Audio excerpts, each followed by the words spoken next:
Viewer discretion advised.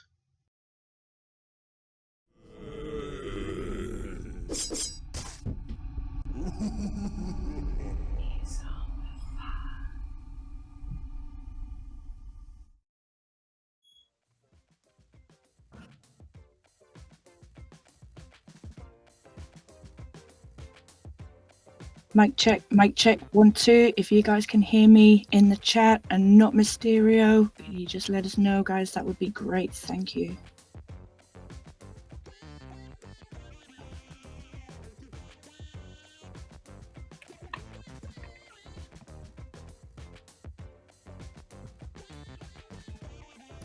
Are we good to go?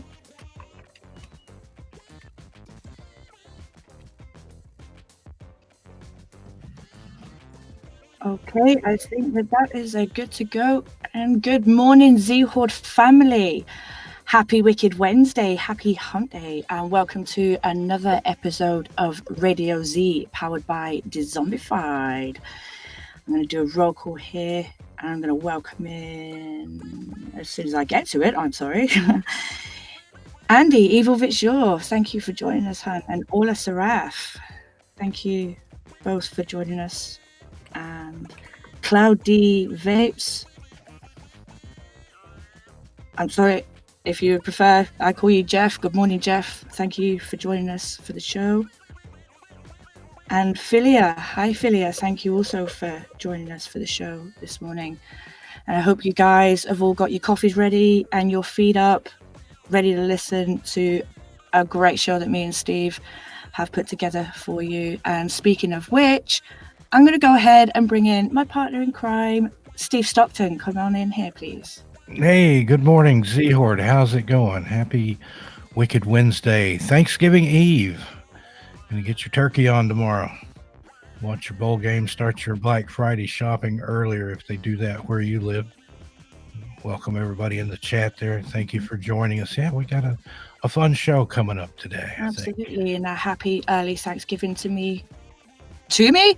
me, also to all those out there who celebrate it. Oh, so sorry to hear that, Cloud D Vapes. Whatever it is that you're going through, sweet love and hugs and thoughts are with you.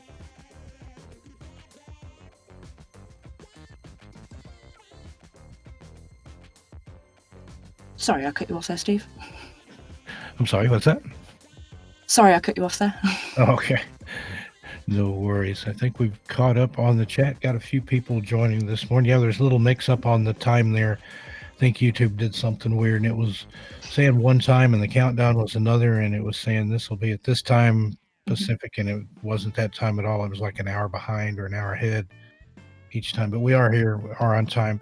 And just want to let you all know, I don't know about the midday show or the evening show, but there is no morning show tomorrow. So everybody enjoy their Thanksgiving. Watch the Macy's parade. I may be doing something on my channel later in the day. Tanya and I may be doing something over there, so keep an eye out.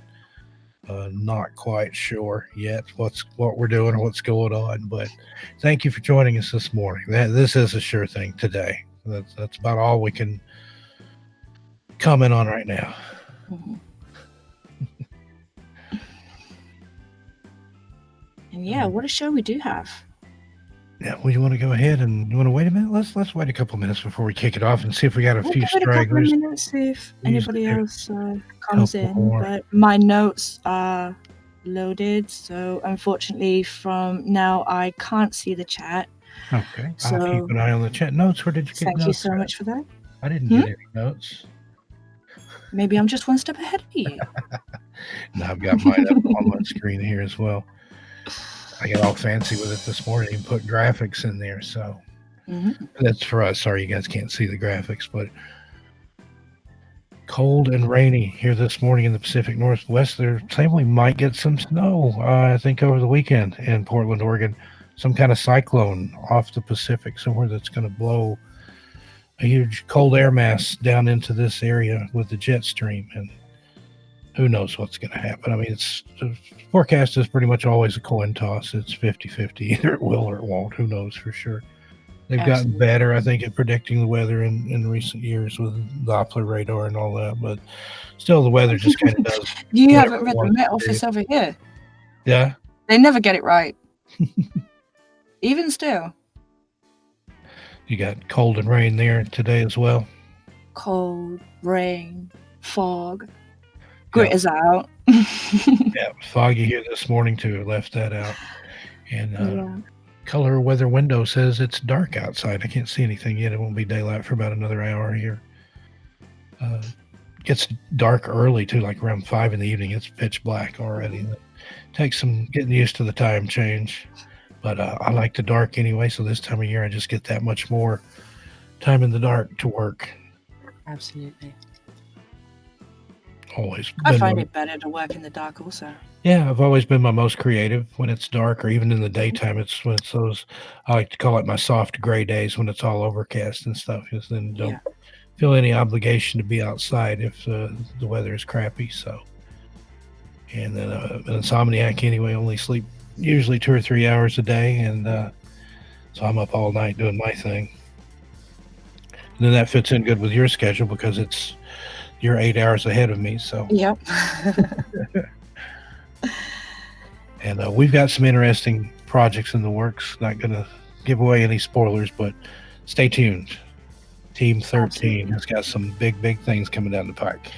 Oh, definitely. And I'm excited for every bit of it.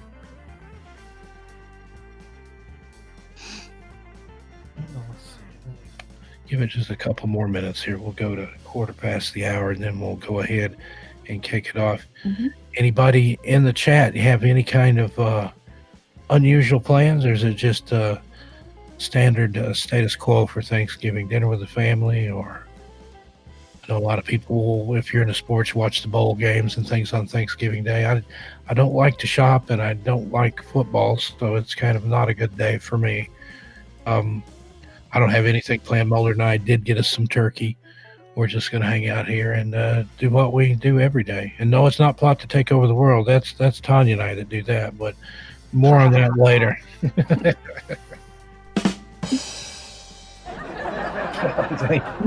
Hey, don't forget to tip your waitress. I'll be here all week.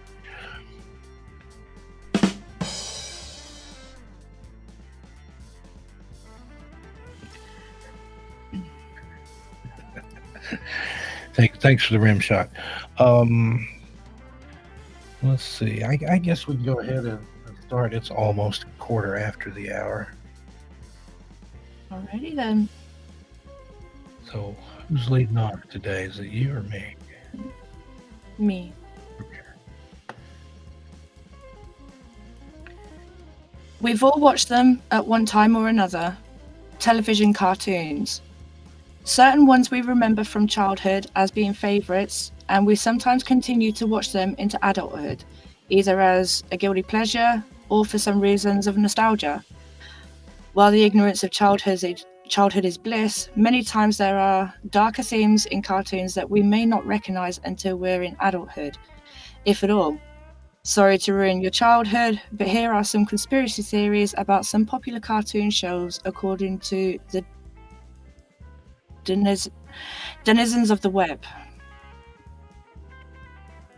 Was that a typo? Or? No, that's a word. Sorry, I'm sorry. I've never seen it. When I write these things up, sometimes I go into the actual writer mode and I'll put a 25-cent word in there. Just,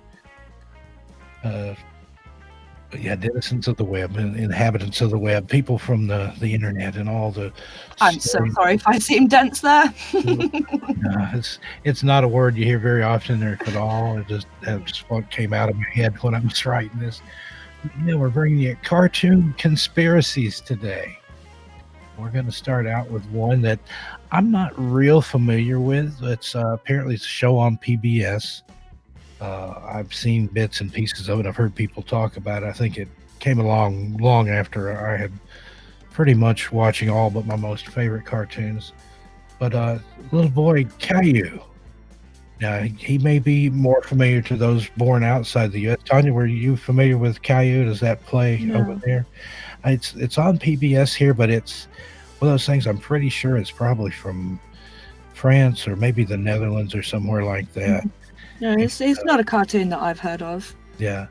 Well, it features this little bald kid and his adventures. But I've heard people talk about that as they got older, they would kind of try to figure out the reason. I mean, he's like slick bald.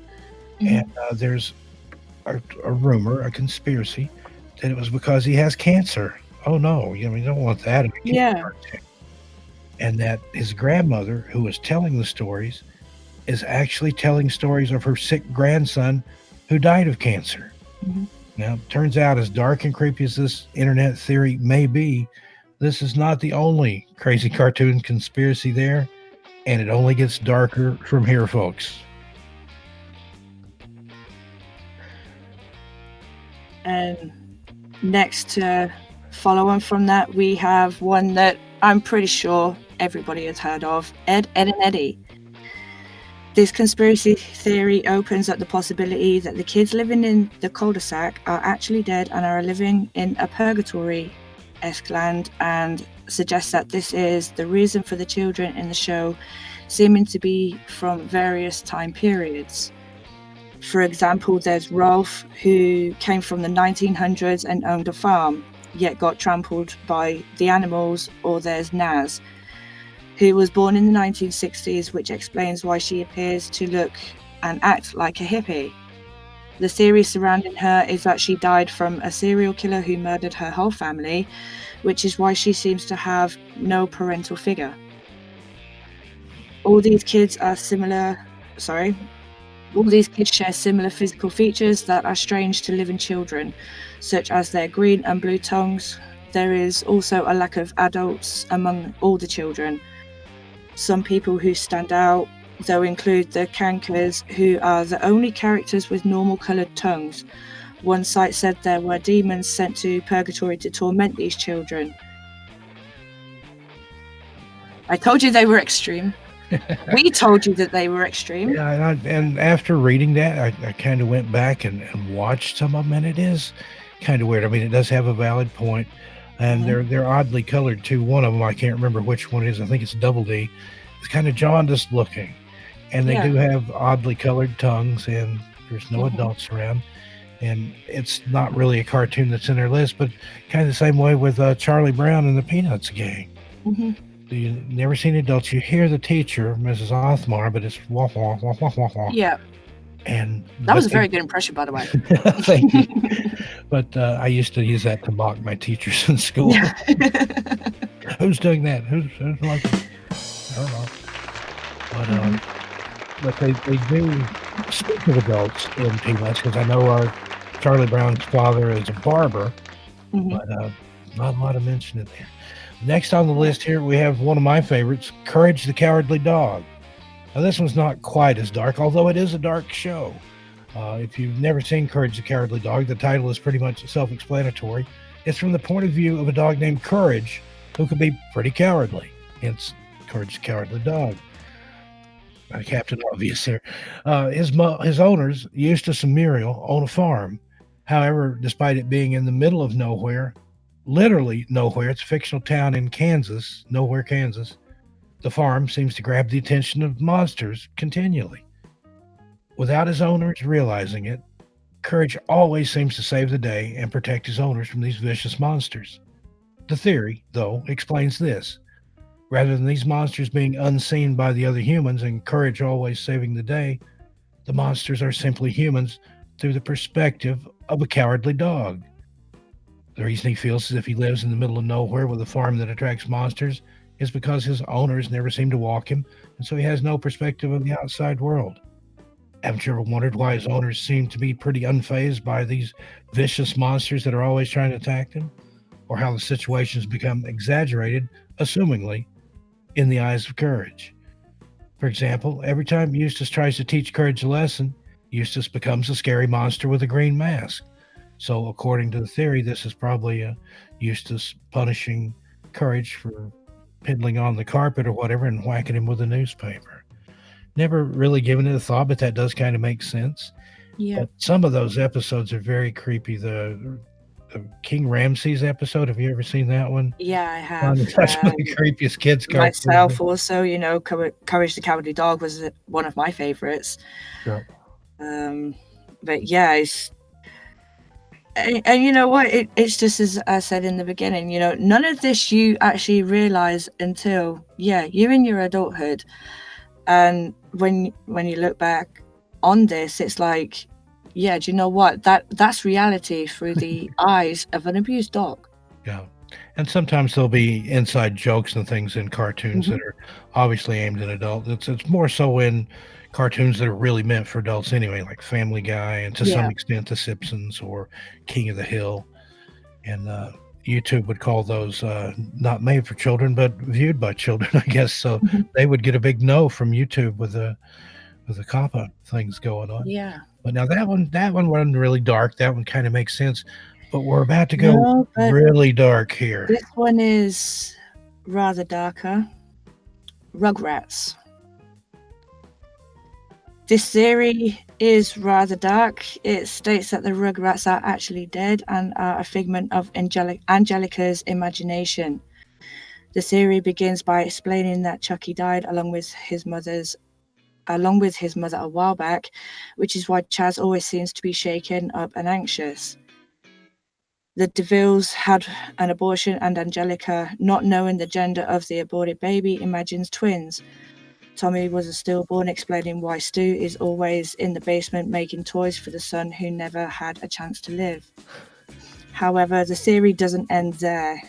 The theory actually crosses over into an all-grown-up, the spin-off series where the Rugrats are older. This part of the theory explains how Angelica's mother was actually an addict and died of an overdose, hence creating problems for Angelica while she was still in the womb, since her mother is shown in the show. Though the theory says that this is her stepmother. Still, the baby, who is actually non-fictional, he has explanations as well as to why he acts so strangely. Angelica apparently hit Dill after mixing up whether or not he was real or not, causing brain damage to the baby. This one seems to have a few holes, but who knows? Wow, that is really dark. Yeah. But when explained that way, and some of those I think it's kind of a stretch, but if you think about it, it would fit. It makes you wonder. I am sorry, but you know what? That one is rather dark, so I wanted to try and read through that as quickly as possible. I got shaky. I'm sorry. Yeah, and but for that sort of vibe, maybe there's a truth to that theory. Yeah, it's strange, and I'd like to know who actually sat around and came up with these theories. I can't imagine. And yeah. There was definitely a lot more grammar in there, but I just wanted to read through that as quickly as I could. And on that particular one, I'd read a rebuttal, I guess, if you would, by I think Klosky Zupo is the production company that made those cartoons. And their statement was simply, what you have here is someone with too much time on their hands, bonging themselves into oblivion and then cooking up cartoon theories while they watch TV. Yeah. So definitely. I'm going to go with that. And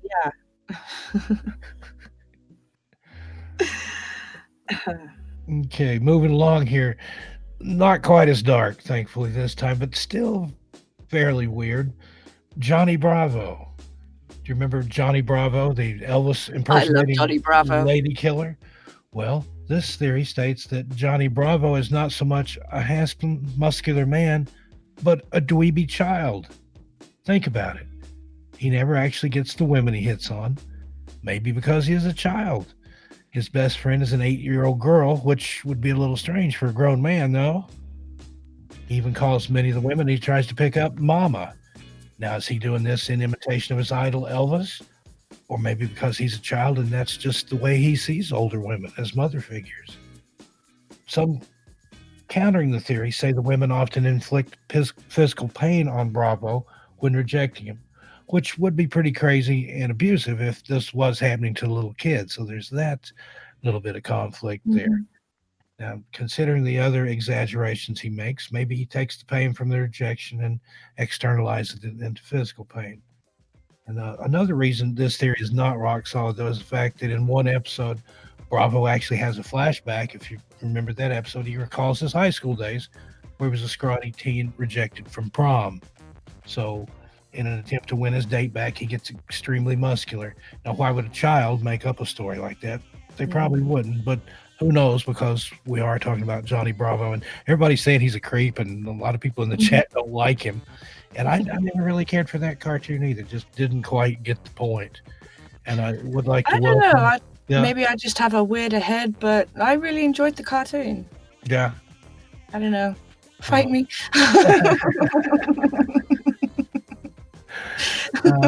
Welcome into the chat.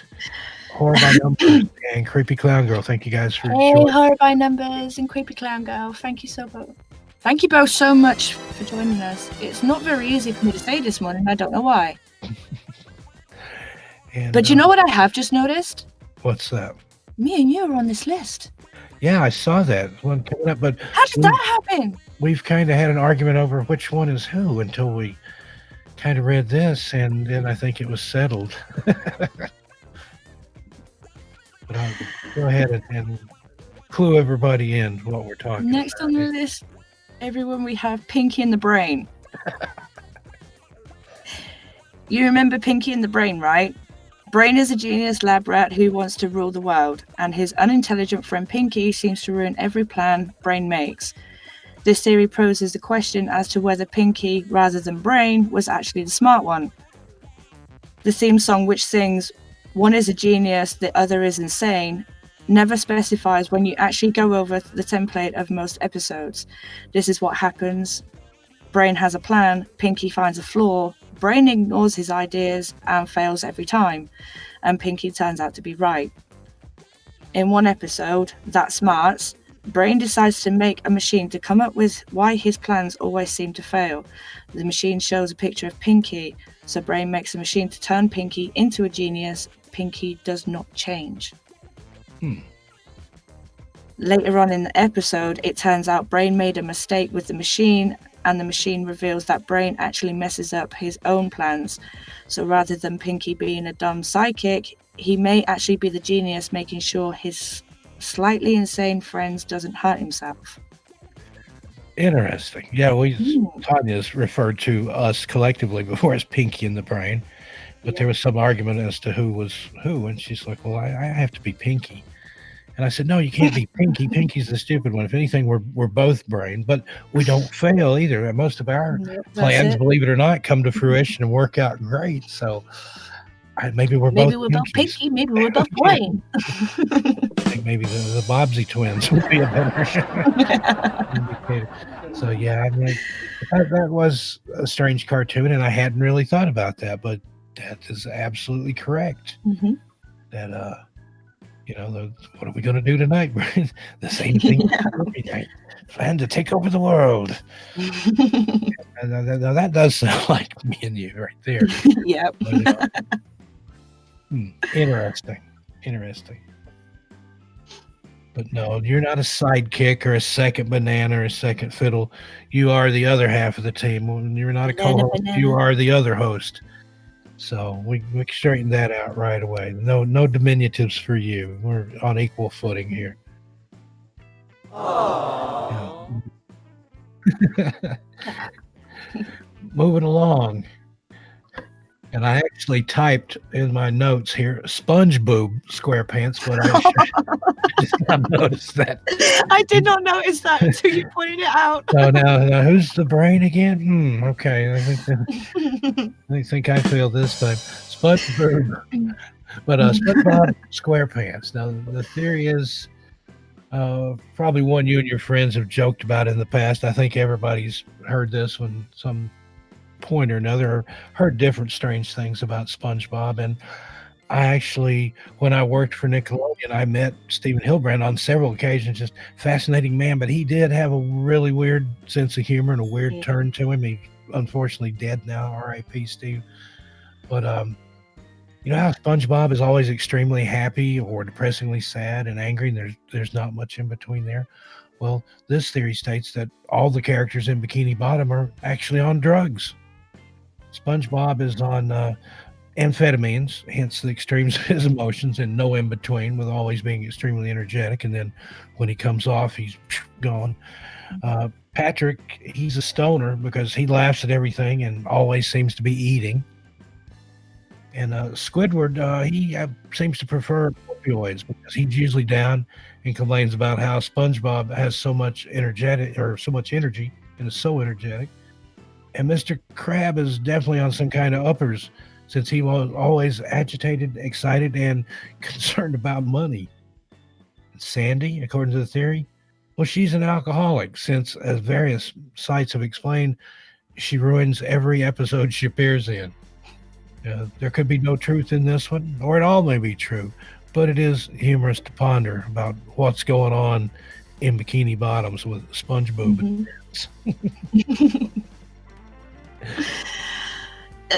You've got to really think about it, though, right? I mean, you watch something like SpongeBob, and it's just like, why are the people on that came up with this? Total suspension of disbelief. Like I said, I have met the creator, and he is an odd bird. And it makes me wonder what he was into. I think maybe the 60s and 70s were really good to him. Maybe because you think about it just out of context, and it's all these weird things that live under the sea, and it's a strange cartoon. One of those I would have loved to sat in when he pitched that to the network.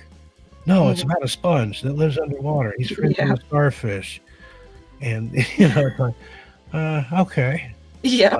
Whatever. It's one of the most successful cartoons in history as far as merchandising. Whereas a lot of times they would kind of be careful what they put the names and images on.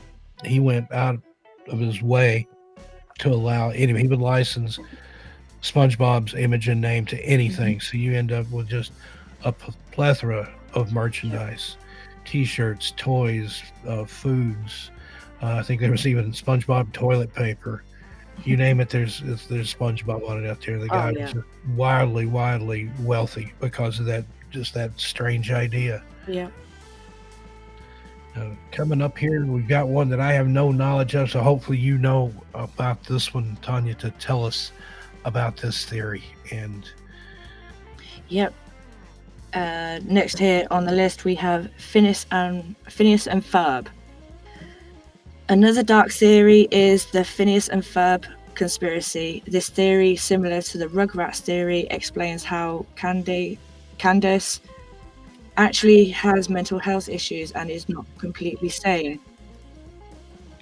Phineas, her little brother, was bullied a lot in school and got extreme one day, and he was killed.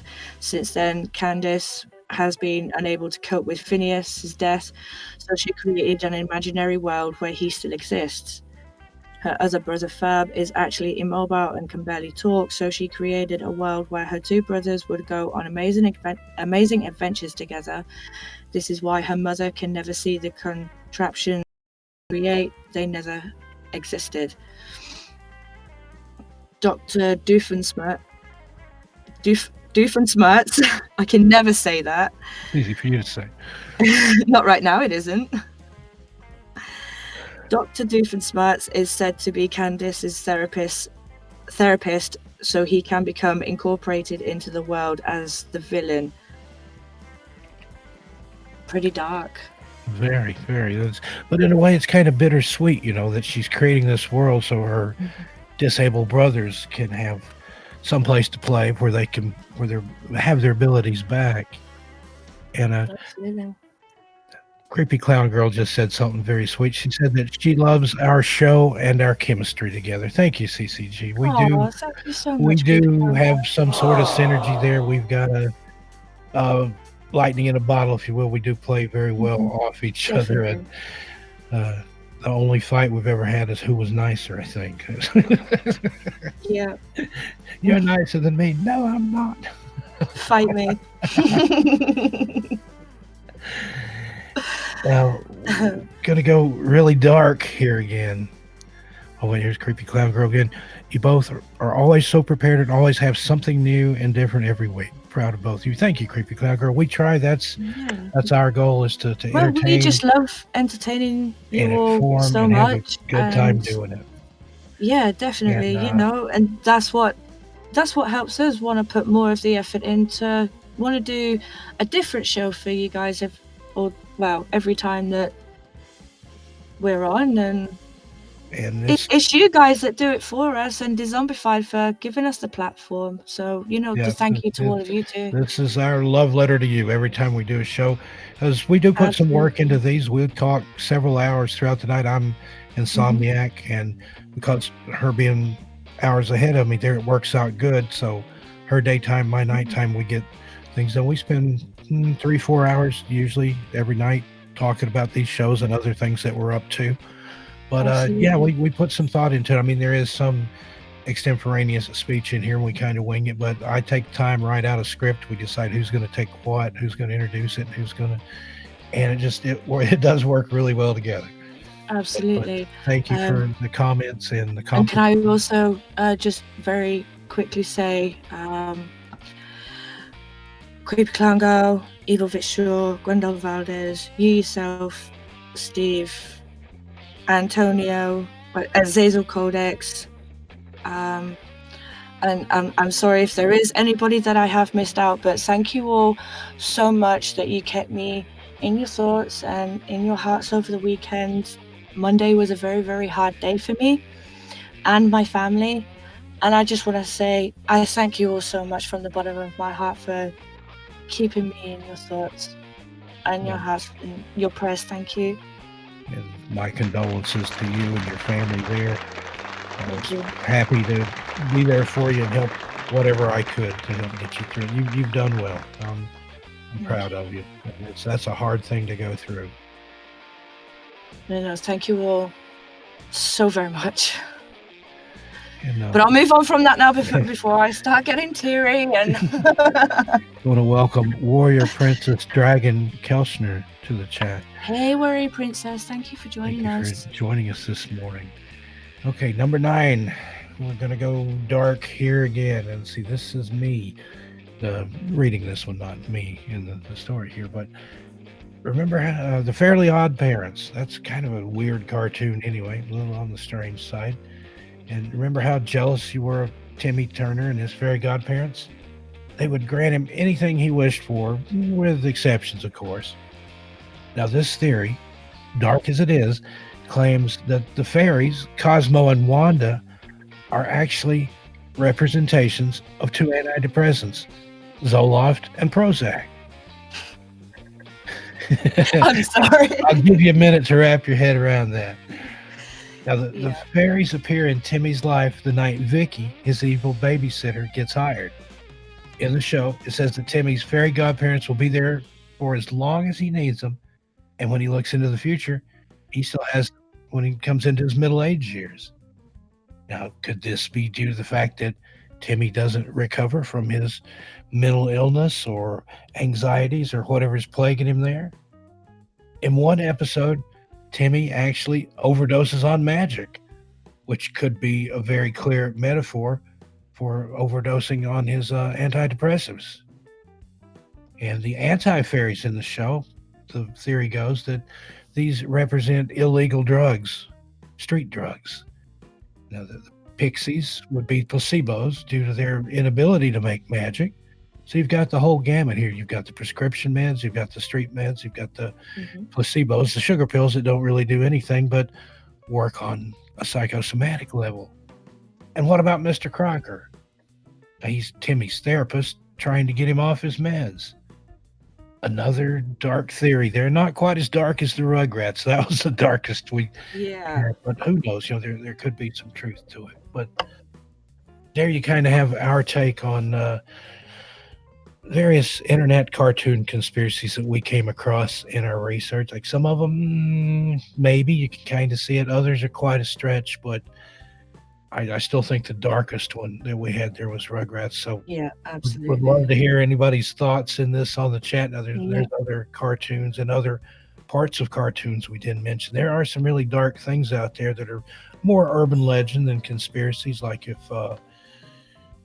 there's a rumor or an urban legend floating around that Squidward took his own life in one episode of SpongeBob. And there's Yeah. somebody, a very talented artist, made a video that supposedly was censored from the show. Now I think it's just, like I said, somebody that's clever at video editing that came up with that. But it's out there, and whether it ever aired or not, who knows? Might have even been the animators themselves just winding up each other. As there's a Mickey Mouse cartoon where Mickey becomes depressed and meets the same fate, and there was rumor that was actually the animators. Disney had just made that to amuse each other, and it somehow escaped the studio. I actually watched the video on Pumpkin Queen's channel, Squidward Suicide, and you know what?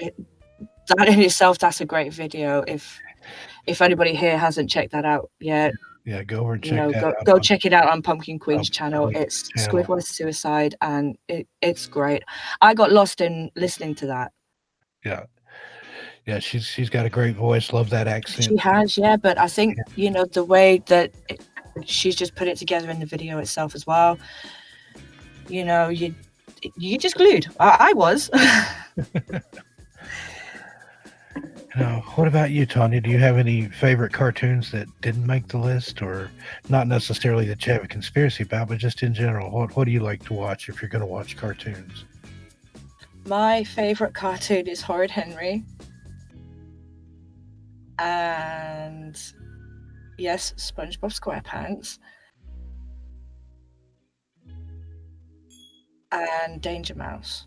Oh, I love Danger Mouse. I remember watching that on Nickelodeon back in the day. It was either right before or right after Inspector Gadget. Yeah. And for some reason, I always associate those two together. And in fact, did they not do a crossover one time where they both appeared in each other's world? It seems like maybe they did. Yes, they did. I can't remember what episode that was. I will find it though. I will find it. I can't remember which one it was, but yeah, there was an episode where Inspector Gadget crosses over into Danger Mouse's world, but Inspector Gadget is he's not the good cop in it. He's the villain in it. And yes, you know what? I can't even believe that I missed her off. Andy, Betty Boop. Oh my god, I love her. Yeah, love old Betty Boop serials. Yeah, but yeah, I love Danger Mouse and Pinfold and all the Looney Tunes too. Yeah, I like the original. I love all Looney of Tunes, the ones from back in the 40s with Bugs Bunny and Daffy Duck and Elmer Fudd. I haven't seen those lately, but I heard on the internet that they've edited a lot of the violence out of them, and that was the whole thing. It's like, yeah, they did. But you knew when you were a kid you couldn't drop an anvil on somebody's head or smack them with a shovel or a hammer and not hurt them. But they're like snowflake these days, like, oh, we can't show that. Some kid might try to do that and hurt somebody. But if you're going to protect kids from things that are hurtful and dangerous, don't let them watch the news either, because it's a hurtful and dangerous world out there. That's just my opinion. Each their own. But loved Looney Tunes. I love the old Pink Panther cartoons. Yes. Silent. It was all just acted out, and then the music there. Beavis and Butthead used to get a huge laugh out of them back in the day. Roadrunner. Inch High, Private Eye. Yeah. Adam Ant, ATOM, not Adam Ant the singer, but Adam Ant, ATOM, he's a little bitty guy, ant with superpowers. Yeah. And the original Tintin. Yeah. Evil sure Andy said that I got the credit because it was a tie, Andy. I'm not gonna. We can both love Scooby-Doo there. Oh yeah, but my son, he is Scooby-Doo crazy. And that one, it's kind of lasted the test of time too, and that's one that we didn't put it on the list, but there are a lot of theories about that. Shaggy and Scooby are stoners, and that's why they're hungry all the time. Yeah, gives new meaning to Scooby snacks. There, but trying to think of any more from back in the day. Of course, Justice League and Batman. One and cartoon that Spider-Man. I absolutely used to love watching on Cartoon Network also was Dexter's Lab. Yeah, love Dexter. That show just rocked. Dexter is amazing. And Cow and Chicken. Cow and Chicken. Did I jinx you that time? Yeah, I think you got just a there little like bit. split millisecond before me. That was in your mind, and I saw that one coming out. Yeah, well, now turn around 3 times, spit and let me out. And what else on the? And Yogi Bear. Yeah. I loved Yogi Bear. Boo Boo was always like his little conscience there. We shouldn't do that, Yogi. Oh, I don't care what the ranger thinks, Boo Boo. Actually, I usually do a bluer version of that when Yogi's expressing what he thinks about the ranger, but I can't do that on a kids' show or morning show here. So no. Tanya, that's what I'm talking about. Yeah. Top Cat. I don't know if anybody remembers Top Cat or not, and that was a good Underdog. Always liked Underdog, and any of the Bullwinkle series. Yeah. My most favorite cartoon of all time was Thundercats. No, like Thundercats. Mm-hmm. And of course, Master. It's been a very long time since I've seen Thundercats, though. I like the old G.I. Joe cartoons just for their silliness, and there's some people that have taken those. Yeah, Powerpuff Girls and Teen Titans. They're up there too. Powerpuff Girls. Definitely. Sugar, spice, and everything nice. I'm just describing myself there, dear. I'm not going to argue with you because you'll put me in a headlock. Yeah, fight me. That's like 3 times now. You're itching for a fight. You got your fists up. Yeah, Tanya's ready to throw hands this morning. Oh yeah, Felix the Cat too. I remember that one. Yeah, Felix. Those old black and white cartoons. Popeye, some of the old original Popeye cartoons. Those were violent. Andy, you didn't hear me, but when she was talking about one of those others, I said He-Man Masters of the Universe, but I kind of got buried in there. But yeah, those. I think it's when she mentioned Thundercats. Wasn't a big fan of that, but I did watch it. And trying to think of some more of the really old ones. There used to be Lone Ranger cartoons when I was a kid. Those are different. You had the Roadrunner stuff. Of course, that was all part of Looney Tunes, but I loved Roadrunner and Wile E. Coyote and their adventures. One time in Vegas, I had a Roadrunner get after me, and I didn't know what it was. I'd never seen one in real life. I'd only been in the desert a few years. And I was outside, and I see this head pop up over a wall. And then the thing like flattens out and runs at me. And I went in the house, and I got my roommate, and I said, "What? There's some kind of crazy chicken out there after me." And she looks out the window, and she said, "Oh, that's a Roadrunner." She's like, "Don't you ever watch the cartoons?" She's like, "You need an anvil and some dynamite and a big rock and a slingshot." I'm like, "I'll just stay in the house." This thing looked like chicken on speed or something. It was, but it once I realized, that is what it is, then it kind of made sense. It did look familiar to the cartoons. It wasn't purple and blue, but it was strange. Yeah. Welcome, the final girl. Thank you for joining us. Yeah, thanks for coming in this morning, final girl. Or by numbers mentions Asterix and Obelix. I remember that too. I even read the books for that in school. I remember reading the books. We had like comic books of it in school that they would actually let us read comics. Yeah, hardback comics. With those stories, yep. Yeah. And going way, way, way back, the local station there in Knoxville, I think it was the NBC affiliate or it might have been the CBS affiliate, early Saturday morning, like at 5 a.m., they would start out showing these old Casper cartoons. From the 40s, I think it was like I actually remember I used to have some of those Casper episodes on VCR. Yeah, the really, really old ones where he's all weird. The Thanksgiving ones and I used to have all of them on VCR. It'd have Harvey tunes on there as well. It would have like also like Little Dot and Little Audrey, I think was one of the other ones. There was some others in that whole Harvey Tunes line, but I remember the Caspers especially. Mhm. But I had to get up and watch those, even though they were so old. I mean, my brother had watched those, and he was 17 years older than I Yeah. am. They were old when he watched them, so it was like, yeah, that was. I don't even. Do they even show cartoons on Saturdays anymore? That was my Saturday ritual. Over here, they have like separate channels now for like children's networks, unless it's like at a certain time on things like Channel 5. Yeah. Well, they'll broadcast the network Milkshake like first thing in the morning, where they'll show children's cartoons, but then they have like separate networks like CITV, CBBC, CBBS, and the list is endless. You know, this crap comes with like a whole package of its own. Yeah. A whole expensive package of its own. Yeah. Evil Bitch, sure. Andy says no, they don't do that here anymore. And that's sad because when I was a kid, when I was growing up, Saturday morning, like I said, the cartoons started at 5 or 6 a.m. for me.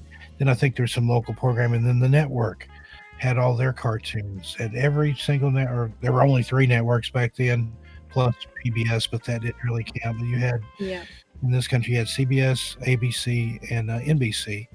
And there was cartoons on every channel all morning Saturday up until around noon.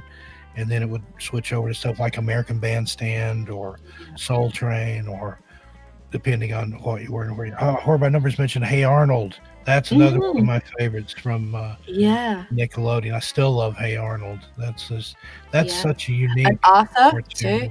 Arthur, yeah. Yeah.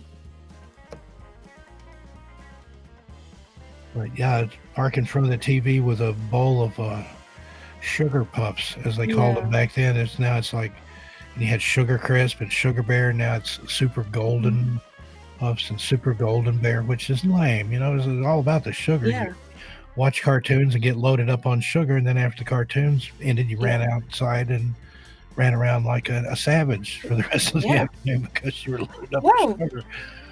But it's not just that. You know, kids would probably more than likely go off and do it anyway back in the day. You know, because at one point, you know, there weren't any of these full networks where it was just purely for children's cartoons, you know, like Disney Channel, Nickelodeon, Cartoon Network, stuff like that. You know, these things used to be on at set times in the mornings on, say, like ITV on a Saturday morning. You know, they'd show CITV. Or they'd show CBBC, but now they don't show it like that anymore. It's like they've just given them whole platforms all of their own, and it's all an expensive TV package now. Yeah, it's all about the niche marketing there, and very, very specific channels instead of everything having. Captain Planet, I remember that too. Yeah, Captain Planet. And another one that I used to remember, it was a live action show that came on Saturdays called the CBS Children's International Playhouse or something like that. Yeah. It had Kukla, Fran, and Ollie, which was this lady, and she had a couple of puppets with her. Ollie was I may be getting mixed up. One of them was a little clown, and the other one was like a snake or a dragon or something. And they would show films from other countries, and I think that's where I got my love of foreign film, because I've always loved foreign films, and they gave kids a taste of that, trying to give you a little culture there mixed in with the cartoons. But that Evil Bitch, sure, that's exactly how it was. Go play outside, be home by the time the street lights are on. Yeah, you could leave your car doors unlocked. You could leave your front door open if you wanted to. But and if you weren't home by this, when the street lights came on, my parents anyway would honk the car horn. And when I heard the car horn, and like every kid knew what their parents' car horn sounded like, oh, that's my mom, I got to go. Yep. But I don't think kids play outside anymore. I know here where I live in Portland, there's a playground up the street, and you see people taking small children up there, but just it's not like it was when I was a kid, and there'd be just gangs of kids in the street and in the woods and in the ditches. That's exactly why I don't let my kids play in the street. Yep. I don't trust it. And it seems like there were always predatory individuals Yeah. out there, but it just seems like it's so much worse now, and you hear of it so much more. And I don't know if that's because our world's gotten smaller due to the internet, or if just people have gotten more evil. Maybe both. Absolutely. But unfortunately, I have just realised it's my Time for you time. to go. Real quick, Horba Numbers mentions Round the Twist. I love that show. I've Yeah, watched that on. I I think remember that. that's actually from Australia, I think. But yeah, Mhm. the Lighthouse people there. I've watched that on. That's on YouTube, and it's kind of got a little folk horror element in there. There's ghosts. There's all kinds of neat things going on with that. But yeah, Absolutely. unfortunately, we have to say goodbye to the lovely and talented Miss Tanya Yeah. Unicorp's Tales this morning. She got to go pick her kids up from school.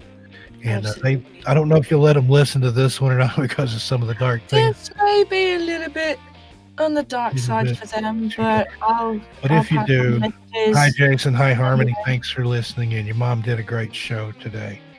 She always does a good job. But Oh, be thank safe out there, stay warm and dry, and even though you don't celebrate it, have a happy Thanksgiving tomorrow. Enjoy the day off. And to all of you also. I know we've already got some things planned that we'll be working on, but everybody here, no show tomorrow because it is Yeah, Thanksgiving no Day morning here horde in the tomorrow. U.S. And Yeah, I'd just like to say a huge thank you to Dezombified for having me here again, and Steve, it's always a pleasure. always. And to everybody in the chat who has joined us today, thank you all so much. I hope you all enjoyed the show. And great show. much love to all Great of you. show. Thank you. You're in there just as much as I am. We rewrote this together, and I think it played off great. If you guys enjoyed it, how about a round of applause for Tanya there in the chat? Oh, thank you. My pleasure. All right. Much love to every one of you, and I shall catch up with you all very soon. Talk to you I'm later. Unicorp's Tales, and I'm out for now. Check out her channel. Bye. Check out her channel. She's got some good narrations on there. She's got a couple of stories of mine that she narrated that she just did a killer job on. And then she had a tale just recently. Then we put up a video that's kind of a memorial to her grandmother that just passed away. And it was about a memory she had of going places with her grandmother to the post office. And she narrated the story, and I did kind of like a little creep show type comic book thing for it. If you haven't checked that out, go look at it. I had a lot of fun making it and was really happy with the way it turned out. And she actually showed that to her family, and they all loved it too. It has a little memorial to her grandmother at the end. But everybody go check that out on Unicorp's Tales. If you haven't, give it a like, subscribe, share it out there. And of course, my channel, 13 Past Midnight. For those of you who don't know, I'm Steve Stockton, and that's my channel. I've got stuff going on. I haven't done a lot in November. I put out a video every day in the month of October, and just kind of wore myself down a little bit there. And I've enjoyed the month off. I did release a video the other day as a piece of fiction, and I don't do a lot of fiction. Mainly, I narrate my true paranormal experiences and mine and other people's. But I given Tanya a piece of fiction for her channel, which was Dark Carnival. That was stuff I found digging through my archive, and I'm like, do you want to do some of these? And she liked them, and we got a good response from everybody that's heard it. And then I decided, well, I'll put one on my channel, and she narrated it for me. It's called The Bike, which is just pure fiction, just something that fell out of my head. There's no, I mean, some of it had little basis in things that happened or things that I'd heard of. But if you'd like to check out some of my fiction, go do that, and I'll be putting that some more up later on. Tanya saying thank you. You're welcome. Thank you for all the things that you assisted me with there, and for all the things we got planned that we're going to wow these people with. But that's about going to do it for me today. I don't know if I'm assuming there's another show here because I see the usual suspects for the midday show in the chat. So I'll get ready and get my stuff together and get out of here. Hope everybody has a happy Thanksgiving if you celebrate it. If you don't celebrate it, then have a happy whatever day you have. Just have a day of thanks, whether you celebrate Thanksgiving or not. Everybody's got something to be thankful for, I think. Me, I've got a lot of things, but I'm thankful for you guys. I'm thankful for Dezombified for giving me and Tanya a platform here where we can share and have a laugh and a good time and write these crazy scripts and have fun together doing it. I'm thankful for Tanya, the other half of Team 13, the better half of Team 13, I think, and she would want to fight me over that if she were here. So, but again, I'm Steve Stockton, and that's going to wrap it up for me today. Be sure and check out the merchandise in the Teespring store. We've got T-shirts, mugs, hoodies, all kinds of stickers with that wonderful Yeah Man TV artwork on there. Those things are huge. I thought they were just tiny little stickers, that go on your notebook or something. But those are big as your hand. You put those on your neighbor's back window of their car or their bumper or something. Let them drive around town and shout out Dezombified. Now, I'm not actually advocating that, but if it were to happen, that's on you. But do check out the Teespring store. All kinds of good merchandise there. Every sale goes to help promote the channel and make the channel a better place for you, me, and everybody here. If you don't need any merchandise, donations are accepted. Any donations also go to further benefit the channel, the greater good for everybody involved. And if you can't buy or donate, do what you're doing now. Come sit in the chat. Lurk if you feel like it, but we're friendly. Come on in and talk to us. Love having everybody join us. New folks that have been around for the beginning. Oh, yeah, Tanya pops in the chat and says, yeah, fight me. Okay, she's still in the chat. I'll deal with you later. Yeah, I'm going to get in trouble for that one too. But yeah, just do what you're doing. Like, share, let somebody know. I mean, spread the word. We got something good going on here, and let as many people know as possible. Again, have a happy Thanksgiving. Come back, get ready for the Christmas holiday season because it starts tomorrow afternoon. When traditionally here in the U.S., when Santa Claus ends the Macy's Day Thanksgiving parade, then the Christmas season officially begins, and you can get nonstop Christmas music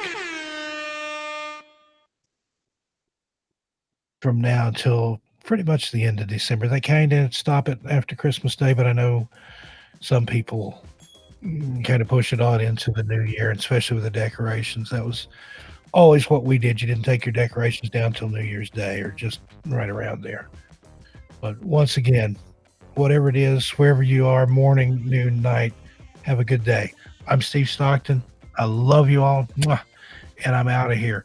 But I'm going to leave you with a Z-Horde anthem here to play me off. So everybody get up, dance around, shake your booty like a Polaroid picture. Have a great day, everybody.